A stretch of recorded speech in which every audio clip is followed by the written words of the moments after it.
तारक मेहता का उल्टा चश्मा के आज के एपिसोड में गोकुल धाम का नया लुक तैयार। लेकिन कौन करेगा सोसाइटी की मुंह दिखाई। भिड़े ने मीटिंग में जब सीना तान कर बताया कि रेनोवेशन का काम बिना एक्स्ट्रा बजट के समय पर पूरा हो गया है, तो पूरे गोकुल धाम में खुशी की लहर दौड़ गई। तय हुआ है कि 2 दिन बाद सुबह 8:30 बजे धमाकेदार फंक्शन होगा। गोकुल धाम के इस नए चैप्टर की शुरुआत यानी सोसाइटी का पर्दा उठाने का लकी चांस किस स्पेशल इंसान को मिलेगा? क्या जेठालाल को मिलेगी ये इज्जत, कोई नया सेलिब्रिटी आएगा या बाबूजी उठाएंगे पर्दा? शुरुआत होती है रोशन भाभी के घर से। वहाँ सारी महिलाओं की पंचायत बैठी थी। सोनू टेंशन में हॉल के चक्कर काट रही थी। गोली मजे से सोफे पर धंसा हुआ था। उसने सोनू का जमकर मजाक उड़ाया। बोला, इतना चली है कि 250 ग्राम वजन तो पक्का कम हो गया होगा। उसने सोनू को अपना फोन थमा दिया, कहा कि इसे लेकर वॉक कर, मेरे 10,000 स्टेप्स पूरे हो जाएंगे। गजब का आलसी लड़का है। गोली ने पूछा कि आखिर टेंशन क्या है। सोनू की टेंशन का कारण बड़ा था। उसे लग रहा था कि उसके बाबा से कोई भारी गलती हो गई है। गोगी को अपनी पड़ी थी। सोसाइटी का कंपाउंड बंद था, वो क्रिकेट नहीं खेल पा रहा था। गोली ने गोगी को झाड़ पिलाई। अगर भिड़े अंकल से गलती हुई है तो कंपाउंड और दिन बंद रहेगा। पिंकू ने भी दर्द बयान किया। क्लब हाउस बंद होने से कैरम भी नहीं खेल पा रहे थे। सोनू के दिमाग में एक खौफनाक ख्याल आया, कहीं भिड़े सेक्रेटरी पद से रेजिग्नेशन तो नहीं दे देंगे। टप्पू ने उसे तुरंत शांत किया। भिड़े अंकल क्यों देंगे इस्तीफा? ऐसा कुछ नहीं होगा। और वैसे भी टप्पू सेना उनका रेजिग्नेशन रिजेक्ट कर देगी। 8:30 बजने वाले थे। टप्पू सेना मीटिंग के लिए निकल पड़ी। उधर भिड़े अपने घर में सीना ताने खड़ा था, तैयारियों का आखिरी मुआयना कर रहा था। तभी दरवाजा खुला। टप्पू सेना धमक पड़ी। भिड़े चौंक गया। उसने उन्हें भगाने की कोशिश की, कहा कि ये सोसाइटी की मीटिंग है, बच्चों का कोई काम नहीं। पर टप्पू कहाँ सुनने वाला था। वो अपनी बात पर अड़ गया। बोला कि वो अंदर बैठेंगे। टप्पू सेना आपकी सर्विस में हाजिर है। और वैसे भी अंदर चकली और चिवड़ा जो रखा था। टप्पू सेना मजे से अंदर भाग गई। धीरे धीरे पुरुष मंडली का आगमन शुरू हुआ। बबीता जी भी आ गई। सीढ़ियों पर जेठालाल और पोपटलाल की खुसुर खुसुर चल रही थी। जेठालाल की सांस अटकी थी। पूछा कि आखिर ये अर्जेंट मीटिंग क्यों है? पोपटलाल ने मजाकिया मूड में गजब का ताना मारा। बोला कि भिड़े बताने वाला है कि वो सबके लिए भाकर लेकर आया है। पीछे से डॉक्टर हाथी गुजर रहे थे। खाने का नाम सुनकर वो चौंक गए। पोपटलाल गंभीर हो गया। उसने अपना असली डर बताया। उसे लग रहा था कि रेनोवेशन का काम लटक गया है। तारक मेहता का उल्टा चश्मा का ये सबसे बड़ा खौफ था। तारक मेहता ने उसे पॉजिटिव सोचने को कहा। बबीता जी ने भी हामी भरी, लेकिन पोपटलाल भड़क गया। बोला कि अगर गड़बड़ हुई तो वो आज इस्तीफा मांग कर रहेगा। जेठालाल ने माथा पीट लिया। ये कैसा पॉजिटिव सोचना हुआ? तभी भिड़े हाथ जोड़कर आ गया। जेठालाल की नजरें तीखी हो गईं। उसने भिड़े को घूरा। पूछा कि किसकी राह देख रहा है? भिड़े ने कहा, किसी की नहीं। जेठालाल फट पड़ा। बोला, तो क्या सिर्फ तेरे दर्शन के लिए बुलाया है? भिड़े ने पोपटलाल को सब्र रखने को कहा। बस जेठालाल को मौका मिल गया। उसने चिल्लाकर कहा कि पोपटलाल तो सालों से सब्र रखे बैठा है। अब सब्र शब्द की जगह पोपटलाल शब्द इस्तेमाल होना चाहिए। पोपटलाल कंफ्यूज हो गया। पूछा कि ये तारीफ है या खिंचाई?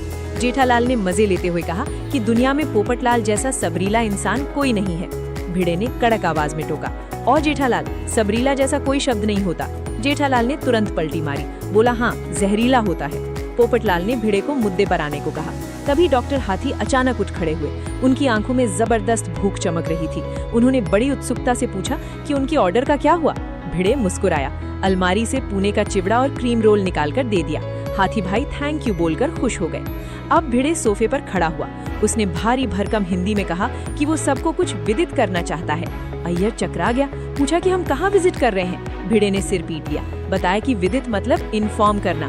भिड़े ने कहा कि रेनोवेशन का काम थोड़ा बढ़ गया है। इतना सुनते ही जेठालाल चौंक कर चिल्लाया, अरे ऐसे कैसे मर गया भाई? कौन मर गया? सस्पेंस चरम पर था। तभी दरवाजा खुला।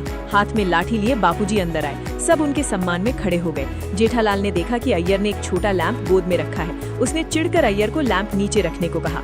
बापूजी सोफे पर बैठे। उन्होंने भी वही सवाल दागा, क्या हुआ? कौन मर गया? जेठालाल ने बात संभाली। बताया कि भिड़े कह रहा है काम बढ़ गया है। बापूजी मुस्कुराए और बोले कि अच्छा है। जेठालाल भड़क गया। बोला कि अच्छा कैसे है चाचा जी? काम बढ़ा मतलब बजट बढ़ा। उसने भिड़े पर इल्जाम लगाया कि वो फिर से चेक मांगने आया है। भिड़े ने साफ मना किया, कोई चेक नहीं चाहिए। सोडी घबरा कर चिल्लाया, तो क्या ऑनलाइन पेमेंट करना पड़ेगा? डॉक्टर हाथी ने पूछा कि कितने पैसे देने पड़ेंगे? जेठालाल ने भिड़े की क्लास लगा दी। कहा कि जब काम बढ़ रहा था तभी बताना चाहिए था, आज अचानक क्यों बता रहा है? भिड़े ने दोनों हाथ उठाकर सबको शांत किया। बोला कि वो कोई एक्स्ट्रा पैसे नहीं मांग रहा है। जेठालाल की आंखें भटी रह गईं। उसने तुरंत पूछा, तो क्या कोई स्पॉन्सर मिल गया? सोडी खुशी से उछल पड़ा। बोला कि अगर स्पॉन्सर मिल गया तो घर के अंदर का काम भी करवा लेते हैं। भिड़े ने अपना सिर पकड़ लिया। बोला कि कोई स्पॉन्सर नहीं मिला है। जेठालाल ने पूछा कि फिर तूने क्यों बोला स्पॉन्सर मिला है? भिड़े का दिमाग खराब हो गया। बोला कि ये तो जेठालाल ने बोला था। जेठालाल साफ मुकर गया। बोला उसने तो बस सवाल पूछा था। पोपटलाल बीच में कूद पड़ा। बोला तुम ऐसा बोले हम सबने सुना। भिड़े चिल्लाया कि शांत हो जाओ। बापूजी ने लाठी ठोककर सबको खामोश कर दिया। सिर्फ भिड़े को बोलने का हुक्म दिया। भिड़े ने राहत की सांस ली। बापूजी को धन्यवाद कहा। उसने बताया कि किसी को 1 रुपया भी एक्स्ट्रा नहीं देना पड़ेगा। जेठालाल का दिमाग सुन्न था। काम बढ़ा, बजट बढ़ा, पर पैसे नहीं देने, ये कैसा गणित था? पोपटलाल ने अपनी जासूसी थ्योरी निकाली। बोला मैं समझ गया, काम नहीं बढ़ा है, काम पूरा होने के दिन बढ़ गए हैं। जेठालाल और सोढ़ी ने भी हामी भरी। पक्का बिले होने वाला है। तभी रोशन भाभी ने एक जोरदार छींक मारी। उई! सोढ़ी घबरा गया। गॉड ब्लेस यू बोलकर वो भिड़े पर भड़क गया। बोला कि जल्दी काम खत्म कराओ यार, उसकी रोशन डार्लिंग छींक मार मार कर थक गई है। भिड़े ने फिर समझाने की कोशिश की। बापूजी ने कड़क आवाज में सबको चुप कराया। अब भिड़े ने अपनी छाती चौड़ी की। वो आत्माराम तुकाराम भिड़े, गोकुलधाम का एकमात्र सेक्रेटरी। उसने गर्व से घोषणा की, गोकुलधाम सोसाइटी का रेनोवेशन का काम समय पर पूरा हो गया है। पूरे घर में सन्नाटा छा गया और फिर खुशी की लहर दौड़ गई। सब खुशी से चिल्ला उठे। सोढ़ी ने कहा कि भिड़े ने दिल खुश कर दिया। जेठालाल ने पास आकर पूछा कि अगर काम समय पर हो गया था तो इतना सस्पेंस क्यों बनाया? भिड़े शान से मुस्कुराया। बोला हमारी वर्ल्ड फेमस गोकुलधाम सोसाइटी का काम था, सीधे सीधे बता देता तो क्या मजा आता। बबीता जी और सारी महिलाओं ने उसे ताने मारे कि उसने सबको कितना डरा दिया था। रोशन भाभी खुशी से झूम उठी। अब वो खुलकर सांस ले सकती थी। उन्होंने भिड़े को हिस्ट्री का बेस्ट सेक्रेटरी बता दिया।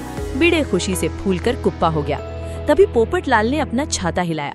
उसने शंका जताई कि काम बढ़ने के बावजूद समय पर पूरा हो गया है तो काम बराबर हुआ है या नहीं। सोढ़ी ने पोपटलाल को जमकर धोया। बोला तुम्हारी शादी नहीं हो रही तो सारे माछले भिड़े के साथ क्यों धोते आते हो? पोपटलाल सकपका गया। शादी माछले क्या बोल रहे हो? तारक मेहता ने बीच बचाव किया। तारक मेहता का उल्टा चश्मा की इस बेमिसाल कहानी में उन्होंने सबको यकीन दिलाया कि काम बहुत बढ़िया हुआ है। बबीता जी ने भी भिड़े के काम की तारीफ की। महिलाओं ने पूछा कि आखिर सोसाइटी देखने कब मिलेगी। जेठालाल ने भिड़े को धक्का दिया कि जल्दी पर्दा उठाओ भाई। भिड़े ने हाथ जोड़कर अपनी मास्टर प्लानिंग बताई। पंडित जी ने 2 दिन बाद का मुहूर्त निकाला है। सुबह 8:30 बजे एक विशेष सूचना भी दी। एक धमाकेदार फंक्शन होगा और उसका खर्चा सोसाइटी फंड से होगा। पोपटलाल को खास याद दिलाया, किसी को एक्स्ट्रा पैसे नहीं देने। टप्पू सेना अंदर से चिल्लाई कि इस फंक्शन को धमाकेदार बनाने की जिम्मेदारी उनकी है। भिड़े ने कहा कि सोसाइटी की मुंह दिखाई एकदम जबरदस्त होनी चाहिए। पोपटलाल नाम सुनकर इम्प्रेस हो गया। सोसाइटी की मुंह दिखाई। सबने एक सुर में तालियां बजाई। तभी सोनू ने वो सवाल पूछ लिया जिसने तारक मेहता का उल्टा चश्मा के दर्शकों की नींद उड़ा दी। बाबा, सोसाइटी की मुंह दिखाई किसके हाथों होगी? गोगी ने किसी सेलिब्रिटी को बुलाने की मांग की। भिड़े ने बजट का रोना रोया। तारक मेहता ने एक बहुत ही शानदार सुझाव दिया, हम में से ही किसी एक स्पेशल इंसान को गोकुलधाम के इस नए चैप्टर की शुरुआत करने का लकी चांस मिलना चाहिए। अगर रिव्यू पसंद आए तो चैनल को सब्सक्राइब और वीडियो को लाइक करना ना भूले। तो बने रहिए। धन्यवाद।